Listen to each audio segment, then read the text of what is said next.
The heat of the summer brings with it a variety of allergic reactions caused by bug bites, poison ivy, and poison oak. What are some of the ways that we can avoid and treat these conditions, and when do you know if the reaction is serious enough to seek medical help? But we're going to talk today about poison ivy, and most people don't know what poison ivy and poison oak and poison sumac look like. And it's worth educating yourself to what these leaves look like. And we're going to attach a couple of pictures here so you can identify the leaves that cause poison oak or ivy. The reaction to those plants is from the oil that the plant produces. And the oil binds with the skin, and it takes about 8 minutes to trigger a reaction. So if you know you just touched poison oak or ivy, if you immediately wash that area with soap and water, you'll prevent the binding of the oil with the skin, and you'll prevent the triggering of the reaction that follows. Many times, you think you might have touched it, you're not really sure, but several days later, you start to develop the rash. And the rash may just be an itch initially, but then over a couple of days, that itch may develop into red areas, raised red areas. And one telltale sign that we see with poison oak and ivy especially is the linear distribution of that raised area. And when we see that from a medical perspective, there's not any doubt in our mind but that poison oak or ivy triggered that reaction.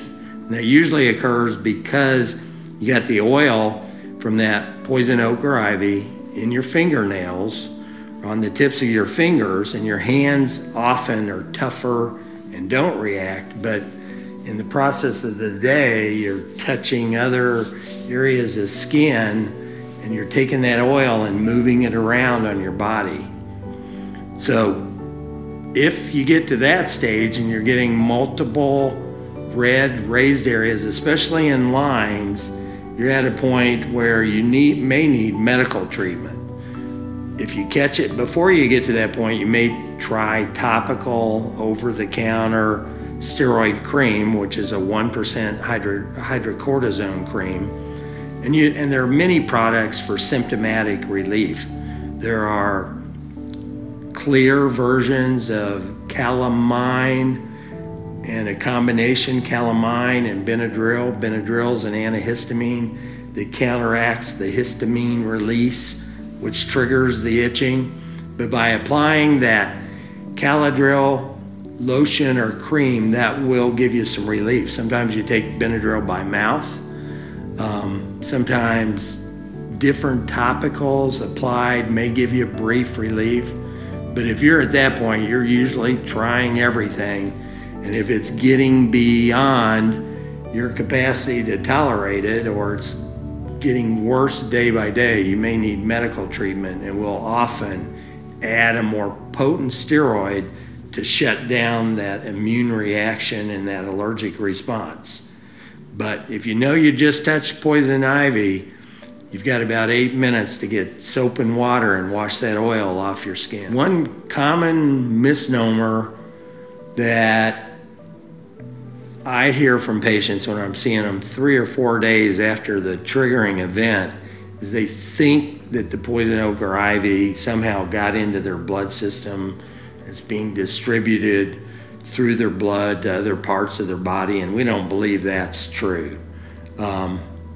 Sometimes we'll see patients that have rubbed it on their face, and they'll have swelling and redness around their face and eyes, and whereas that's not a medical emergency type situations, because of the discomfort and the cosmetic issues, that may be an indication to treat with more potent steroids.